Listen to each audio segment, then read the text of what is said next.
Por dicha para el virrey, el capitán era un mancebo ágil y forzudo, que con la mayor presteza se lanzó sobre el asesino y le sujetó por la muñeca.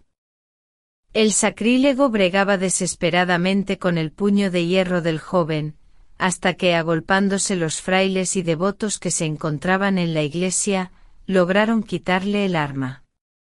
Aquel hombre era Juan de Villegas. Prófugo del presidio, hacía una semana que se encontraba en Lima, y desde su regreso no cesó de acechar en el templo al virrey, buscando ocasión propicia para asesinarlo.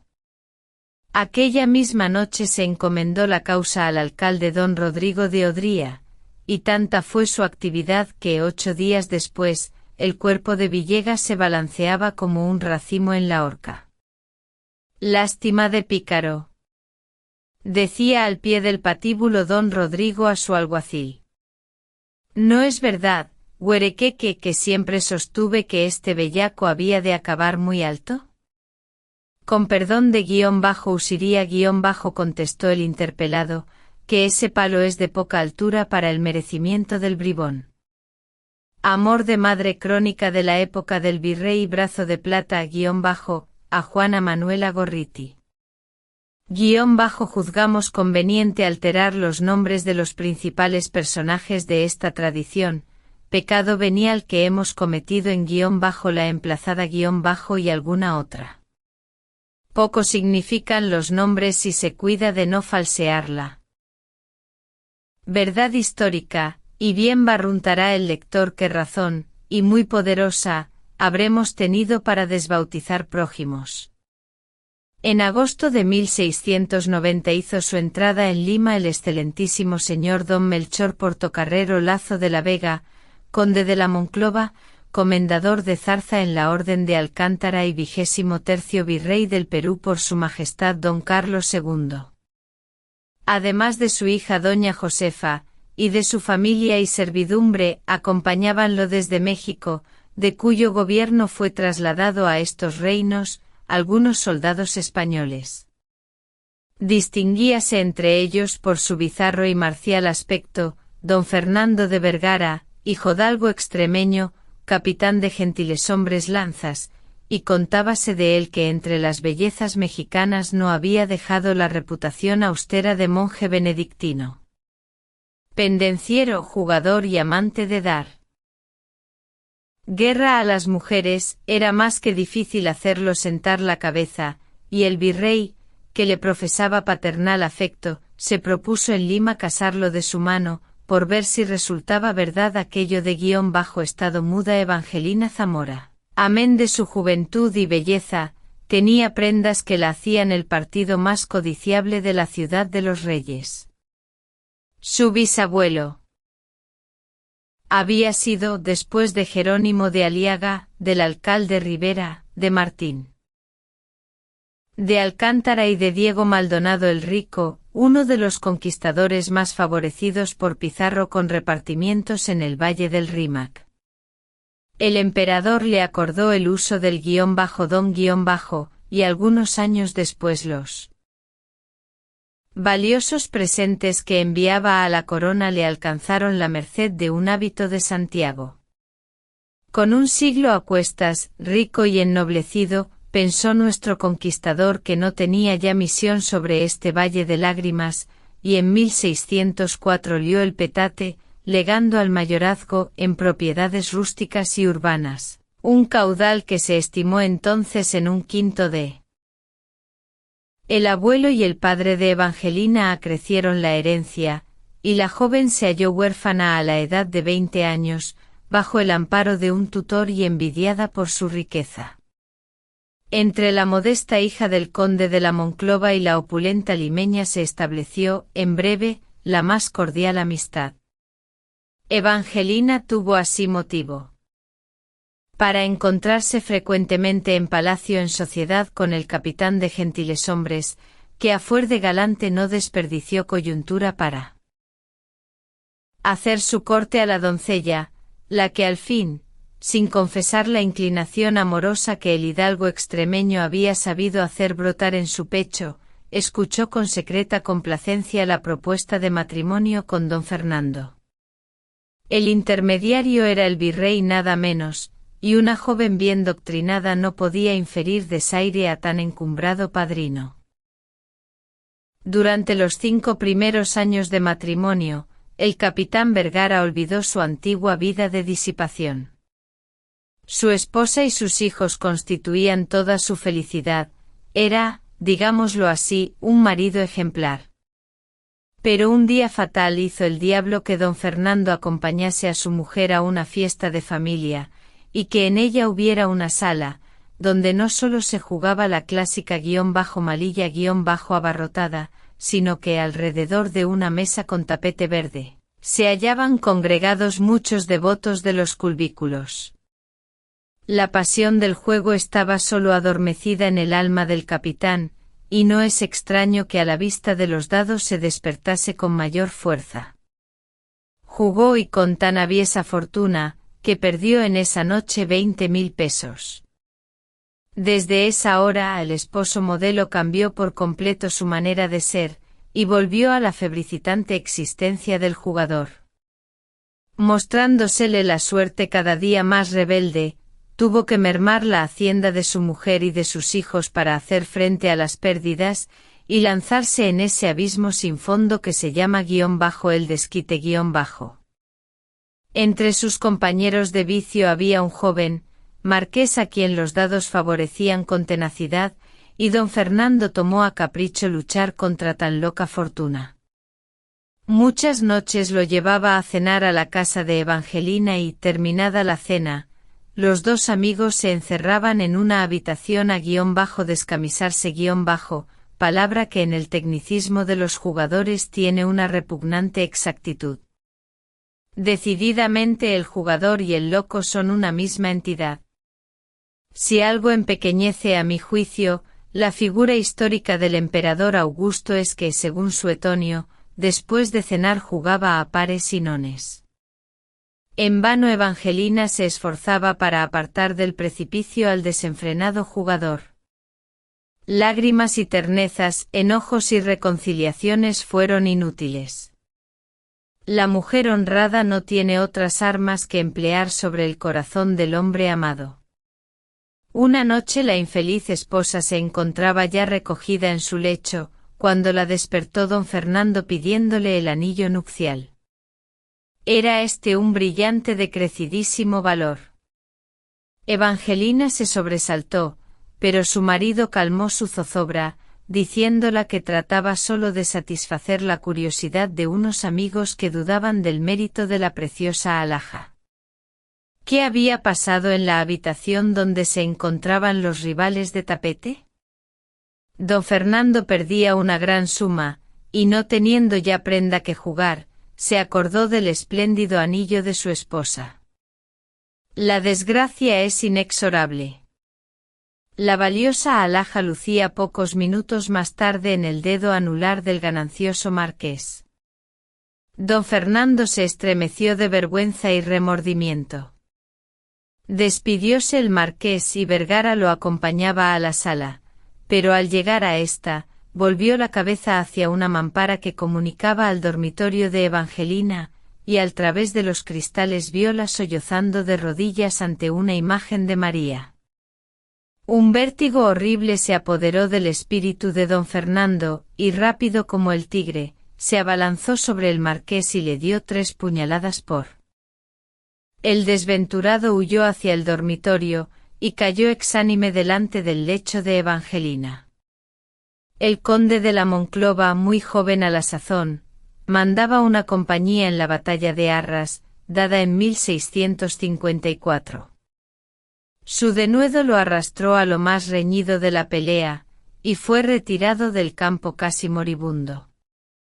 Restablecióse al fin, pero con pérdida del brazo derecho que hubo necesidad de amputarle. Él lo sustituyó con otro plateado, y de aquí vino el apodo con que en México y en Lima lo bautizaron. El virrey _brazo de plata _ en cuyo escudo de armas se leía este mote. _Ave María gratia plena _ sucedió en el gobierno del Perú al ilustre don Melchor de Navarra y Rocafull. Con igual prestigio que su antecesor, aunque con menos dotes administrativas, dice Lorente, de costumbres puras, religioso, conciliador y moderado, el conde de la Monclova edificaba al pueblo con su ejemplo, y los necesitados le hallaron siempre pronto a dar de limosna sus sueldos y las rentas de su casa. En los 15 años y 4 meses que duró el gobierno de _Brazo de Plata _, periodo a que ni hasta entonces ni después llegó ningún virrey, disfrutó el país de completa paz, la administración fue ordenada, y se edificaron en Lima magníficas casas. Verdad que el tesoro público no anduvo muy floreciente, pero por causas extrañas a la política.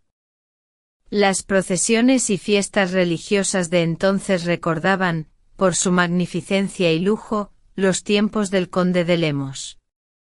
Los portales con sus 85 arcos, cuya fábrica se hizo con gasto de 25.000 pesos, el cabildo y la galería de palacio fueron obras de esa época. En 1694 nació en Lima un monstruo con 2 cabezas y rostros hermosos, 2 corazones, 4 brazos y 2 pechos unidos por un cartílago.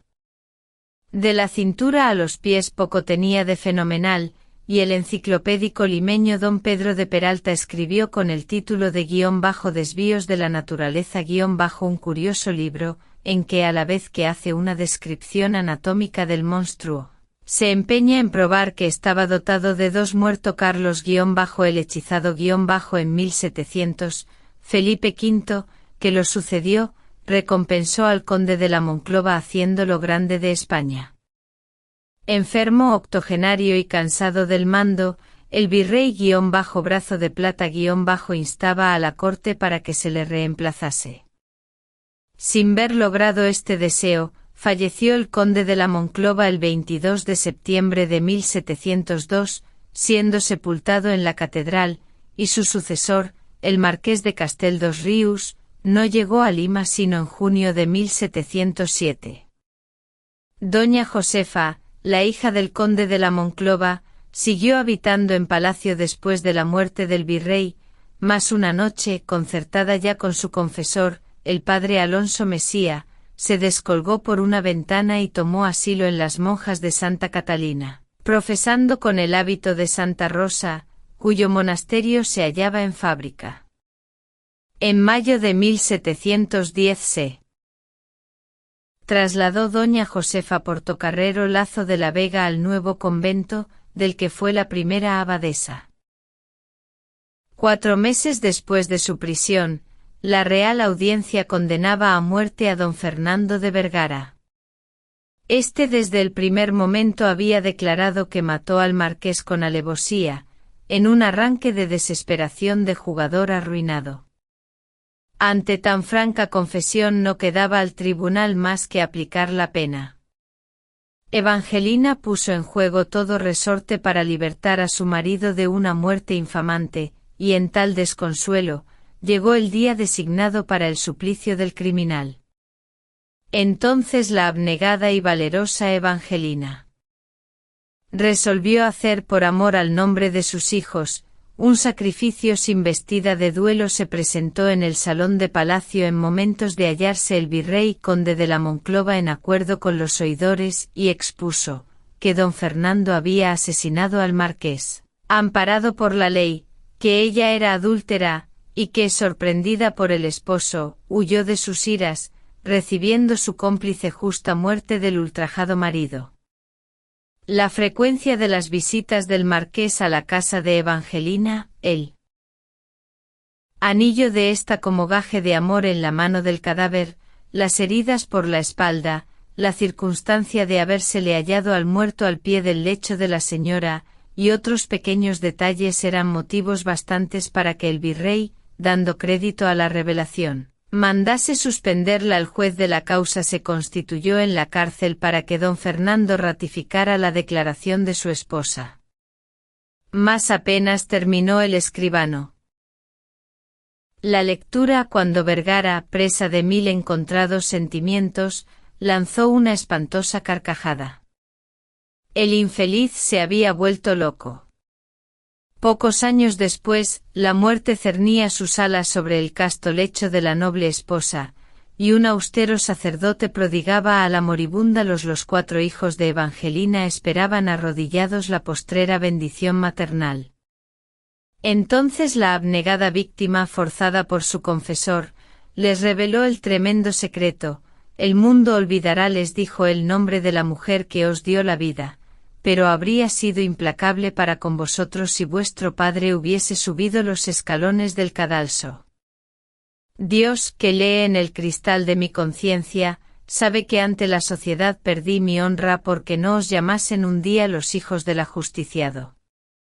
Crónica de la época del 29º virrey del Perú, el que hubiera pasado por la plazuela de San Agustín a la hora de las 11 de la noche del 22 de octubre de 1743, habría visto un bulto sobre la cornisa de la fachada del templo, esforzándose a penetrar en él por una estrecha claraboya. Grandes pruebas de agilidad y equilibrio tuvo.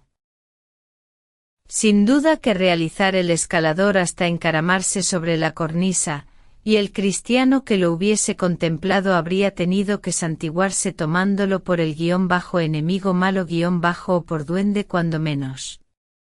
Y no se olvide que por aquellos tiempos era de pública voz y fama que en ciertas noches, la plazuela de San Agustín era invadida por una procesión de ánimas del purgatorio con cirio en mano.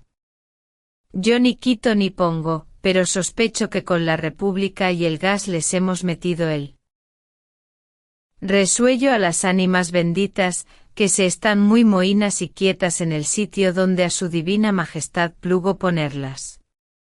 El atrio de la iglesia no tenía por entonces la magnífica verja de hierro que hoy la adorna, y la policía nocturna de la ciudad estaba en abandono tal, que era asaz difícil encontrar una ronda. Los buenos habitantes de Lima se encerraban en casita a las 10 de la noche, después de apagar el farol de la puerta, y la población quedaba sumergida en plena tiniebla, con gran contentamiento de gatos y lechuzas, de los devotos de la hacienda ajena y de la gente dada a amorosas empresas. El avisado lector, que no puede creer en duendes ni en demonios coronados, y que, como es de moda en estos tiempos de civilización, ¿acaso no cree ni en Dios? Habrá sospechado que es un ladrón el que se introduce por la claraboya de la iglesia. Piensa mal y acertarás. En efecto, nuestro hombre con auxilio de una cuerda se descolgó al templo y con paso resuelto se dirigió al altar mayor. Yo no sé, lector, si alguna ocasión te has encontrado de noche en un vasto templo, sin más luz que la que despiden algunas lamparillas colocadas al pie de las efigies, y sintiendo el vuelo y el graznar fatídico de esas aves que anidan en las torres y bóvedas. De mí sé decir que nada ha producido en mi espíritu una impresión más sombría y solemne a la vez, y que por ello tengo a los sacristanes y monaguillos en opinión, no diré de santos, sino de ser los hombres de más hígados de la cristiandad. Me río yo de los bravos de la independencia. Llegado nuestro hombre al sagrario, abrió el recamarín, sacó la custodia, envolvió en su pañuelo la hostia divina, dejándola sobre el altar y salió del templo por la misma claraboya que le había dado entrada. Solo 2 días después, en la mañana del sábado 25, cuando debía hacerse la renovación de la forma, vino a descubrirse el robo. Había desaparecido el sol de oro, evaluado en más de 40.000 pesos, y cuyas ricas perlas, rubíes, brillantes, zafiros, ópalos y esmeraldas eran obsequio de las principales familias de Lima. Aunque el pedestal era también de oro admirable como obra de arte, no despertó la codicia. Fácil es imaginarse la conmoción que este sacrilegio causaría en el devoto pueblo.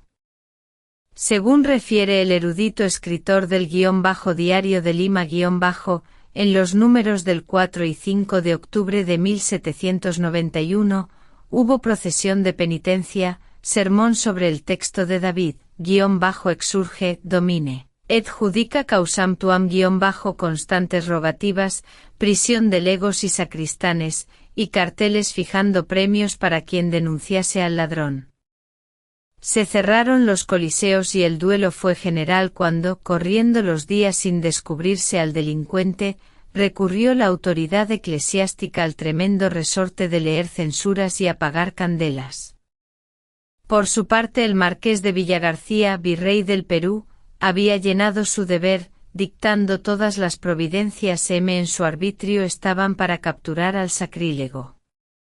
Los expresos a los corregidores y demás autoridades del virreinato se sucedieron sin tregua, hasta que a fines de noviembre llegó a Lima un alguacil del intendente de Huancavelica don Jerónimo Solá, ex consejero de Indias, con pliegos en los que éste comunicaba a su excelencia que el ladrón se hallaba aposentado en la cárcel y con su respectivo par de calcetas de Vizcaya. Bien dice el refrán que entre bonete y almete se hacen cosas de copete. Las campanas se echaron a vuelo, el teatro volvió a funcionar, los vecinos abandonaron el luto, y Lima se entregó a fiestas y regocijos. Ciñéndonos al plan que hemos seguido en las tradiciones, viene aquí a cuento una rápida reseña histórica de la época de mando del excelentísimo señor don José de Mendoza Caamaño y Sotomayor, marqués de Villagarcía, de Monroy y de Cusano, conde de Barrantes y señor de Vista Alegre, Rubianes y Villanueva, 29º virrey del Perú por su majestad don Felipe V, y que a la edad de 60 años, se hizo cargo del gobierno de estos reinos en 4 de enero de 1736.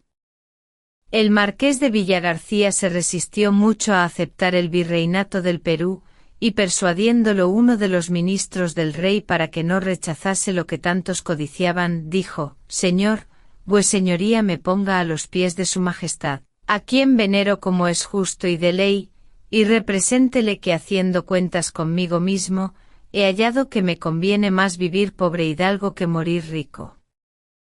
El soberano encontró sin fundamento la excusa, y el nombrado tuvo que embarcarse para América. Sucediendo al enérgico marqués de Castelfuerte, la ley de las compensaciones exigía del nuevo virrey una política menos severa. Así, a fuerza de sagacidad y moderación, pudo el de Villagarcía impedir que tomasen incremento las turbulencias de Oruro y mantener a raya al cuzqueño Juan Santos, que se había proclamado inca. No fue tan feliz con los almirantes ingleses Vernon y Jorge Anson, que con sus piraterías alarmaban la costa. Haciendo grandes esfuerzos e imponiendo una contribución al comercio, logró el virrey alistar una escuadra, cuyo jefe evitó siempre poner sus naves al alcance de los cañones ingleses, dando lugar a que Anson apresara el galeón de Manila, que llevaba un cargamento valuado en más de 3 millones de pesos.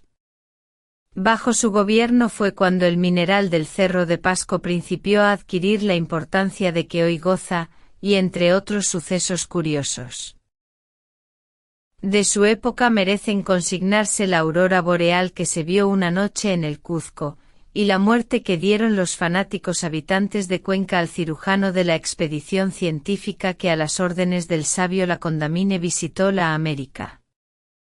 Los sencillos naturales pensaron, al ver unos extranjeros examinando el cielo con grandes telescopios, que esos hombres se ocupaban de hechicerías y malas artes.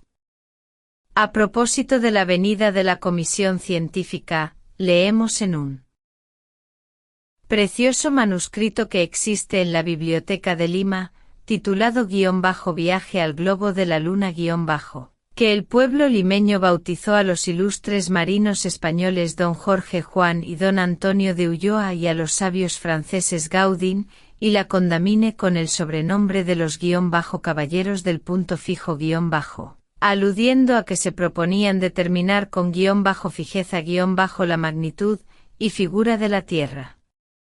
Un pedante, creyendo que los 4 comisionados tenían la facultad de alejar de Lima cuanto quisiesen la línea equinoccial, se echó a murmurar entre el pueblo ignorante contra el virrey marqués de Villagarcía, acusándolo de tacaño y menguado, pues por ahorrar un gasto de 15 o 20.000 pesos que pudiera costar la obra, consentía en que la línea equinoccial se quedase como se estaba y los vecinos expuestos a sufrir los recios calores del verano. Trabajillo. Parece que costó convencer al populacho de que aquel charlatán ensartaba disparates. Así lo refiere el autor anónimo del ya citado manuscrito. Después de 9 años y medio de gobierno, y cuando menos lo esperaba, fue el virrey desairosamente relevado con el futuro conde de Superunda en julio de 1745. Este agravio afectó tanto al anciano marqués de Villagarcía que regresando para España, a bordo del navío Héctor, murió en el mar, en la costa patagónica, en diciembre del mismo año. Lucas de Valladolid era un mestizo de la ciudad de Huamanga, que ejercía en Lima el oficio de platero. Obra de sus manos eran las mejores alhajas que a la sazón se fabricaban. Pero el maestro Lucas pecaba de generoso y en el juego el vino y las mozas de partido derrochaba los padres agustinos le dispensaban gran consideración, y el maestro Lucas era uno de sus obligados comensales en los días de mantel largo. Nuestro platero conocía pues a palmos el convento y la iglesia, circunstancia que le sirvió para realizar el robo de la custodia, tal como lo dejamos referido. Dueño de tan valiosa prenda, se dirigió con ella a su casa, desarmó el sol, fundió el oro y engarzó en anillos algunas piedras. Viendo la excitación que su crimen había producido, se resolvió a abandonar la ciudad y emprendió viaje a Huancavelica, enterrando antes en la falda del San Cristóbal una parte de su riqueza. La esposa del intendente Solá era limeña, y a ésta se presentó el maestro Lucas ofreciéndole en venta 6 magníficos anillos. En uno de ellos lucía una preciosa esmeralda, y examinándola la señora, exclamó: ¡qué rareza! Esta piedra es idéntica a la que obsequié para la custodia. Turbóse el platero, y no tardó en despedirse. Pocos minutos después entraba el intendente en la estancia de su esposa, y la participó que acababa de llegar un expreso de Lima con la noticia del sacrílego robo. Pues, hijo mío, le interrumpió la señora, hace un rato que he tenido con los informes de la intendenta. Procedióse en el acto a buscar al maestro Lucas, pero ya éste había abandonado la población. Redobláronse los esfuerzos y salieron inmediatamente algunos indios en todas direcciones en busca del criminal, logrando aprehenderlo a 3 leguas. El sacrílego principió por una tenaz negativa, pero le aplicaron garrotillo en los pulgares o un cuarto de rueda, y canto de plano. Cuando el virrey recibió el oficio del intendente de Huancavelica, despachó para guarda del reo una compañía de su escolta. Llegado este a Lima, en enero de 1744, costó gran trabajo impedir que el pueblo lo hiciese añicos. Las justicias populares son cosa rancia por. A los pocos días fue el ladrón puesto en capilla, y entonces solicitó la gracia de que se le acordasen 4 meses para fabricar una custodia superior en mérito a la que él había destruido. Los agustinos intercedieron y la gracia fue otorgada. Las familias pudientes contribuyeron con oro y nuevas alhajas, y 4 meses después, día por día, la custodia, verdadera obra de arte, estaba concluida. En este intervalo el maestro Lucas dio en su prisión tan positivas muestras de arrepentimiento que le valieron la merced de que se le conmutase la pena. Es decir, en vez de achicharrarlo como a sacrílego, se le ahorcó muy pulcramente como a ladrón.